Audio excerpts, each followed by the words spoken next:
નમસ્કાર મિત્રો, શેરબજાર ગુજરાતી યુટ્યુબ ચેનલમાં તમારા બધાનું સ્વાગત છે। મિત્રો, આજે આપણે એક એવા શેર વિશે વાત કરવાના છે જે શેરમાં પહેલેથી જ 28% જીએસટી સ્લેબમાં આવતી હતી અને તેના હવે આ કંપની પર પ્રતિબંધ મૂકવામાં આવ્યો છે। તો આ સેક્ટરની કંપની વિશે જોરદાર આપણને ઘટાડો જોવા મળી શકે છે।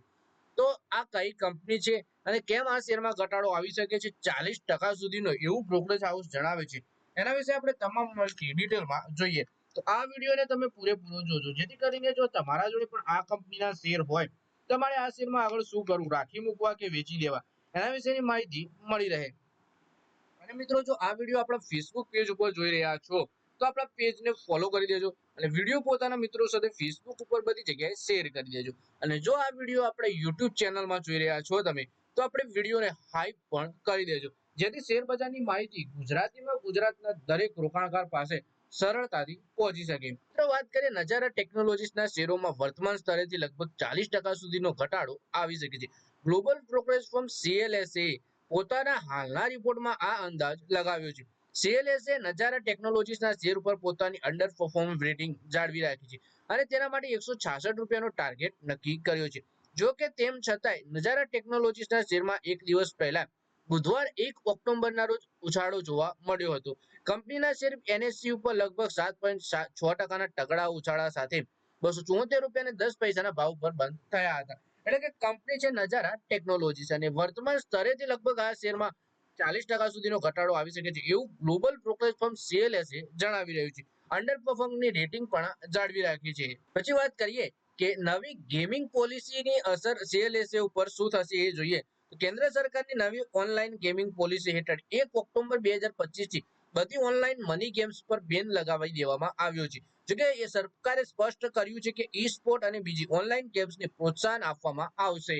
જાણકારી અનુસાર ફેન્ટેસી સ્પોર્ટ રમી અને પોકર જેવી કંપનીઓ પહેલાથી જ 28% જીએસટી સ્લેબમાં આવતી હતી, પરંતુ તેના ઉપર પ્રતિબંધે આખા સેક્ટરને તગડો ઝટકો આપ્યો છે। પોકરબાજીની ડીલથી નુકસાન એટલે કે જાન્યુઆરી 2025માં નજારા ટેક દ્વારા પોકરબાજીમાં 46% હિસ્સો ખરીદવા માટે 800 કરોડ રૂપિયાનું રોકાણ કરવામાં આવ્યું હતું। સીએલએસએ કહે છે કે નવા કાયદાઓથી પોકરબાજીમાં કંપનીના રોકાણ પર અસર પડશે।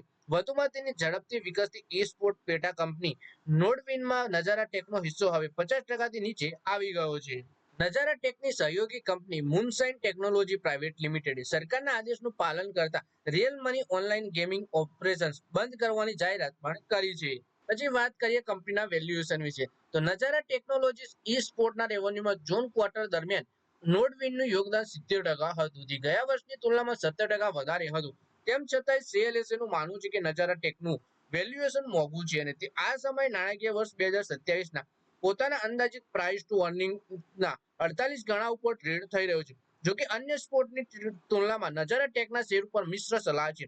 નજારા ટેકને કવર કરનારા 10માંથી 4 એક્સપર્ટે ખરીદીની સલાહ આપી છે, 2 હોલ્ડ કરવાની અને 4 વેચવાની સલાહ આપી છે। તો મિત્રો, આ વિડીયોમાં આપણે વાત કરી નજારા ટેકનોલોજીસના શેર વિશે, જેમાં બ્રોકરેજ હાઉસ સીએલએસએ અનુસાર સરકારની જે ઓનલાઈન ગેમિંગની નીતિઓ હતી એ અને ઓનલાઈન જે મનીની ગેમ હતી એ બંધ કરવાથી આ શેરને નુકસાન જઈ શકે છે। 40% સુધી કરંટ ભાવથી આ શેરમાં ઘટાડો પણ આવી શકે છે અને આ શેરને મિશ્ર પ્રતિસાદ મળી રહ્યો છે। 10માંથી 4 ખરીદવાની સલાહ આપે છે, 2 હોલ્ડ કરવાની, જ્યારે 4 વેચવાની સલાહ આપી રહ્યા છે। તો મિત્રો, આ વિડીયોમાં બસ આટલું જ। હવે મળીએ આવનારા વિડીયોમાં। ત્યાં સુધી વિડીયોમાં લાઈક કરો, કોમેન્ટ કરો અને વિડીયો પોતાના મિત્રો સાથે ફેસબુક, ઇન્સ્ટાગ્રામ, વોટ્સએપ બધી જગ્યાએ શેર કરો। શેર બજારની આવી જ માહિતી ગુજરાતીમાં જોવા માટે તમે ચેનલને સબસ્ક્રાઇબ કરી ઘંટડી પર દબાવી દેજો।